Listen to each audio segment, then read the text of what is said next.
Have you ever found yourself overwhelmed by emotions in the face of joy or suffering? Do you wonder how some individuals seem unfaken by life's highs and lows? What is their secret, and how can we cultivate such inner peace in our own lives? These questions strike at the heart of human experience. In a world full of ups and downs, it is easy to get caught in the tide of emotional extremes, yet there is a path to calmness, a way to embrace both joy and sorrow without attachment or aversion. Welcome back to the channel. If you're new here, I'm glad you joined us today. In this video, we are going to explore a powerful and transformative teaching from Buddhism, the path to equanimity, or what we can call the art of non-attachment. How can we face life's joys without clinging to them, and its sorrows without running from them? Today, we'll dive into two key points. First, the true meaning of non-attachment, and second, how to apply the practice of equanimity in daily life to achieve lasting peace. There is a profound wisdom in the Buddhist approach to life's challenges, a wisdom that doesn't ask us to reject life's pleasures or to avoid its pain. Instead, it teaches us how to cultivate a mindset where neither joy nor suffering disrupts our inner peace. Let's explore this ancient wisdom and uncover how we can transform our lives by learning to remain balanced in the midst of it all. The true meaning of non-attachment. At first glance, the idea of non-attachment might seem like a form of resignation or indifference. After all, aren't we supposed to cherish the good moments in life? And isn't it natural to seek happiness? However, non-attachment in Buddhism is not about rejecting happiness or avoiding attachment altogether. Rather, it is about freeing ourselves from the grasp of those attachments that bind us, so we can experience life fully without being controlled by our desires or fears. Non-attachment doesn't mean that we stop caring about the people or things we love. It doesn't ask us to become emotionally detached or aloof. Instead, it encourages us to love and appreciate everything deeply, but without the expectation that we must possess them or that they must remain with us forever. It's about enjoying the present moment as it is, without the anxiety of trying to hold on to it. To illustrate this, consider the story of a young entrepreneur who once believed that success and wealth would bring ultimate happiness. He poured every ounce of his energy into building his business, obsessively chasing profits and recognition. Yet, as he reached his financial goals, he realized that the joy he sought was always fleeting. With each success came a new fear of losing his status, fear of failure, and a constant craving for more. This cycle of craving and fear left him feeling anxious and empty, no matter how much he achieved. One day, after a period of deep introspection, he sought guidance from a Zen master.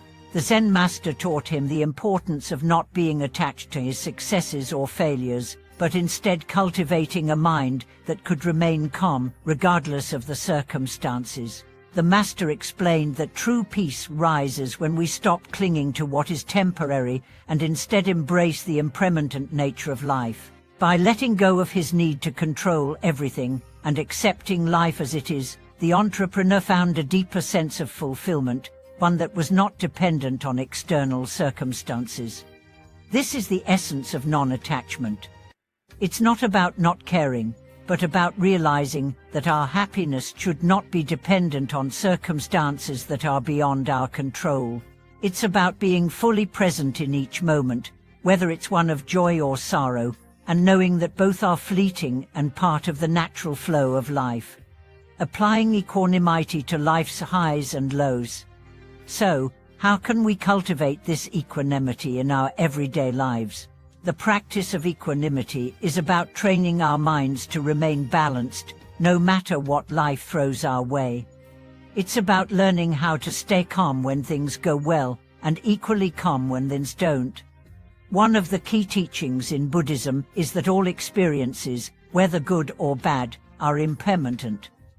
This means that no matter how much we may want to hold on to a happy moment or avoid a painful one, they will eventually pass. The key to equanimity is accepting this impermanence and learning not to let it disturb our inner peace. Take, for example, a person who receives praise for a job well done. It feels wonderful to be recognized, but if we become too attached to this recognition, we begin to rely on it for our self-worth. What happens when the praise fades, or when criticism comes? We become shaken, and our peace is disturbed. On the other hand, someone with equanimity can enjoy the praise without becoming attached to it. They understand that it is temporary and that their value does not depend on others' opinions. Similarly, when faced with criticism, they can remain grounded and composed, recognizing that criticism, like praise, is a passing experience. Equanimity is also crucial in times of suffering. When we experience loss, illness, or failure, it is natural to feel pain. However, suffering becomes unbearable when we resist it, when we wish it were different, or when we allow it to consume us. By practicing equanimity, we learn to face suffering with openness, without letting it define us. We acknowledge the pain, but we don't let it control our emotions or sense of self-worth. The story of the wise elder. There's a beautiful story from the Buddhist tradition that illustrates the power of equanimity. It's about an elderly woman who, after losing her beloved husband, became consumed with grief. She cried daily, longing to bring him back, and she struggled with the reality of his death. Eventually, she sought out a wise monk to help her find peace. The monk, understanding her pain, gave her a task to find a mustard seed from a house where no one had ever died. The woman went from house to house, asking every family for a mustard seed. As she visited each home, she learned that death had touched every family in one way or another. Each family had experienced loss. Each had mourned someone dear. In the end, the woman returned to the monk, no mustard seed in hand, but with a transformed heart. She had realized that death is a part of life, and her grief, while natural, need not overwhelm her. Through her journey, she found peace in accepting the impermanence of life. This story beautifully demonstrates how equanimity allows us to navigate suffering. It is not about avoiding pain, but about understanding that suffering is part of the human experience. By accepting it, we release its power over us and find peace in the midst of it. Cultivating non-attachment and equanimity in daily life. So, how can we apply these teachings in our own lives? First, it begins with mindfulness. By becoming aware of our thoughts and emotions, we can begin to notice when we are becoming attached to outcomes, whether they are positive or negative.